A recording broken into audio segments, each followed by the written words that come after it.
Hey, what is up, YouTube? What is up, Christianology family? So we have a video of a student asking tough questions about Christianity, and he gets good answers for them.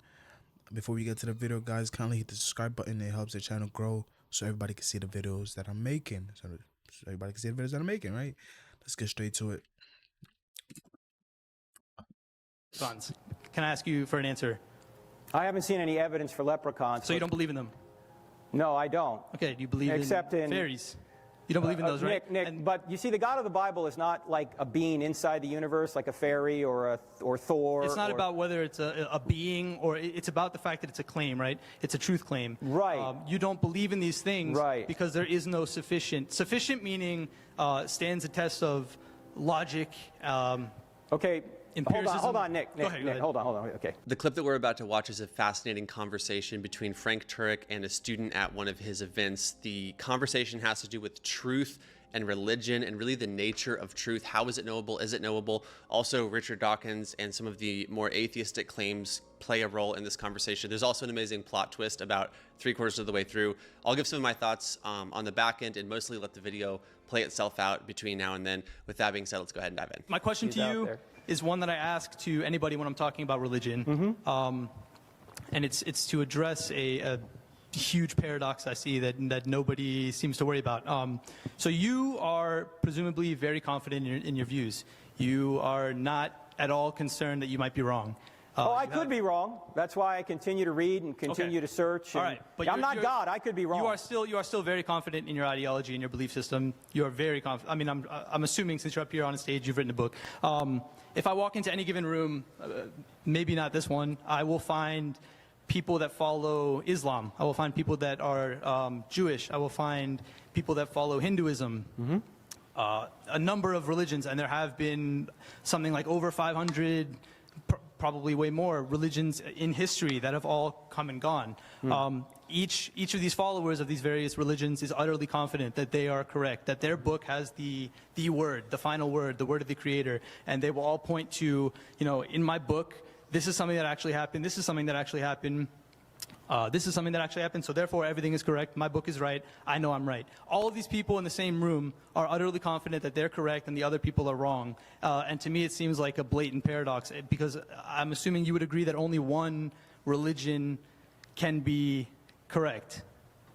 Well, would you agree with that? If they're contradictory, only one or the other is right or neither are right. Okay, yes. All right. So my question to you is, how do you address that paradox that all these followers of different religions, including yourself, are very, very confident in their views, enough to be able to assert that people in other belief systems are wrong? Well, it's not a paradox, Nick. It's just the way truth works. No, it is a paradox.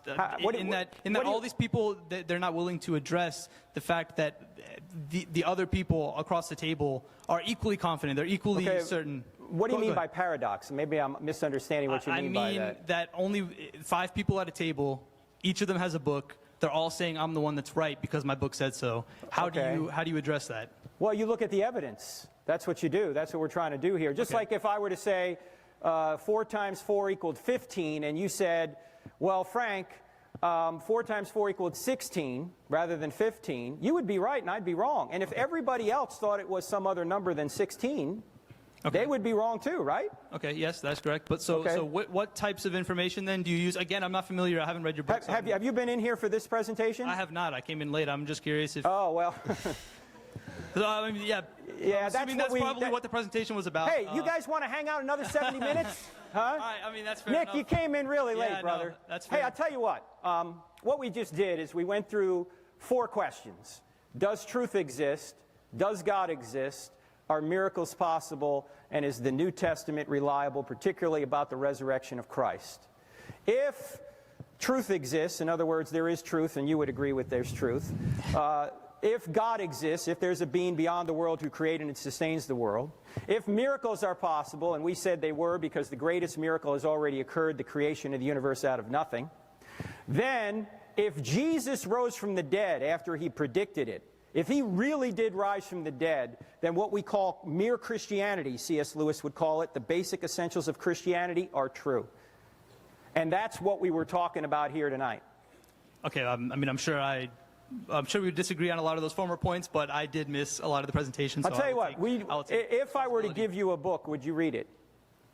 If you would read a book. If I were to if give you would read one of my a book, suggestions too, I'm not going to, if we could trade books and you'd read one of my recommendations, yeah, I would absolutely be down. I'm giving you my book, not a recommended book. Of course you'd give me your book. A book that my mom would recommend. Your mom would recommend it because she's your mother. She would recommend my book. Would my you mother read would it? recommend all of my papers I've written as well. I'm telling you, if you want to ask me to read a book, I will give you a book as well. And if you want What to make book a deal, will you give me? I would give you The God Delusion by Richard Dawkins. I've already read it. Okay, and I'm... Okay, now let me ask you a question, Nick. Nick, can I ask you a question? Yes, absolutely. Richard Dawkins believes there is no God, right? Yes. And he believes everybody who disagrees with him is wrong. Just as you believe anybody who doesn't. So what's the believe is wrong. paradox? The paradox is that only one of these people at the table can be correct. True.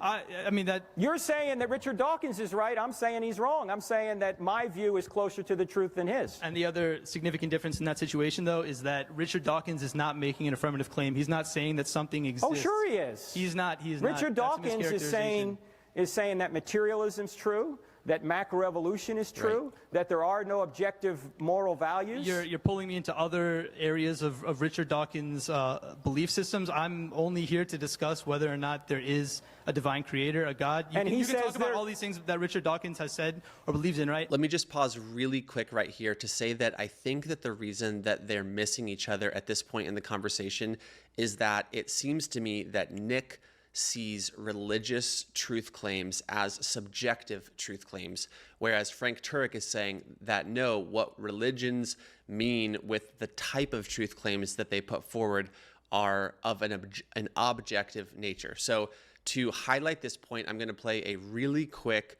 less than 1 minute clip from my documentary where J. Warner Wallace perfectly lays out this distinction and really the problem with viewing religious truth claims as subjective. Here's what that sounds like. Well, what are the claims about God really?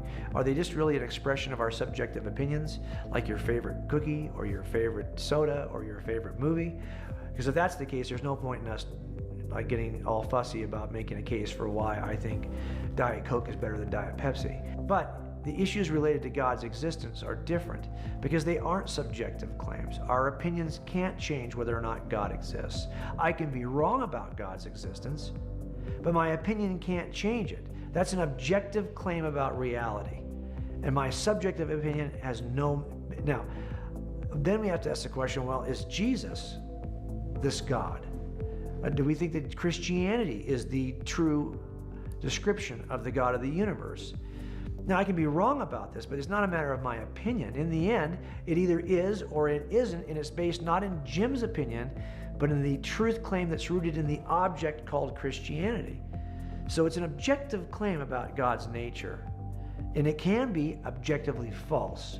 It could also be objectively true. So either Jesus did or did not die on the cross. Either Jesus did or did not rise again. It's of an objective nature, and I think that is something that's being a little bit missed here by Nick. With that being said, let's go ahead and dive back in.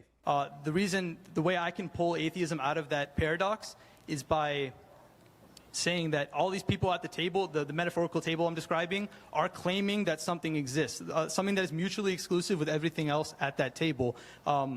Someone like Richard Dawkins would say that there is no reason to believe in any of these claims being made. Not that...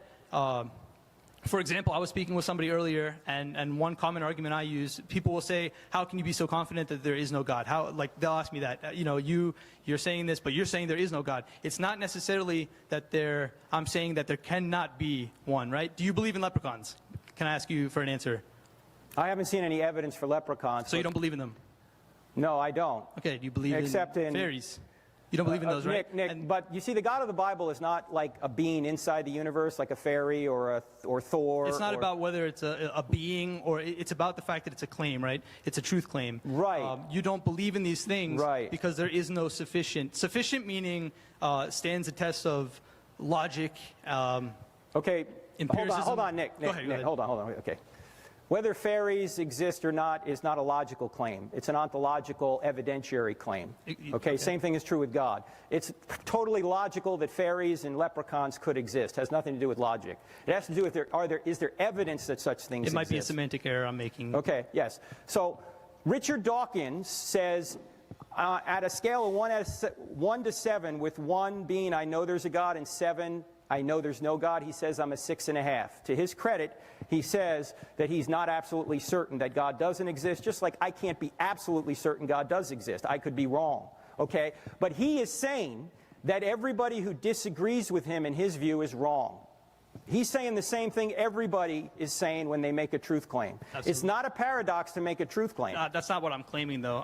I'm not saying that to make a truth claim is a paradox. What I'm saying is that everybody at that metaphorical table I'm describing is putting forth similar forms of evidence. I don't think they are. I think many people believe what they believe because they find it attractive, according to Pascal. But that's, yeah, I would agree with that. I would agree that the basis of belief ultimately comes from a desire to believe, a want to believe, right? But that's not something we use in determining whether or not a belief is truth, right? I can't say that leprechauns exist because I want to believe in them or I like to believe in them. All right, Nick, that's not sufficient. I want to give some other people a chance to ask questions who were actually here. So I'd be happy to talk to you later and give you a book. The first thing I want to highlight. He missed the whole lecture or whatever, and you still got questions. I feel like atheism is kind of demonic because you came there just to prove that God is not real. To what? Dump him? To make him look stupid or something like that? Bro, come on, stop that.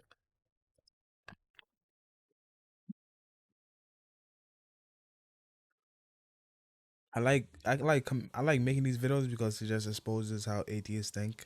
They think they're so smart, but they're really not. Unfortunately, they're really not. Because God says the fear of God. And the Bible says the fear of God is the beginning of wisdom. So if you don't have the fear of God, you don't have wisdom. You might have some intellectual priors. You could be a little bit intelligent, but you don't have no wisdom. And if you don't have wisdom on this earth, your life is going to be difficult for you. That's all I got to say.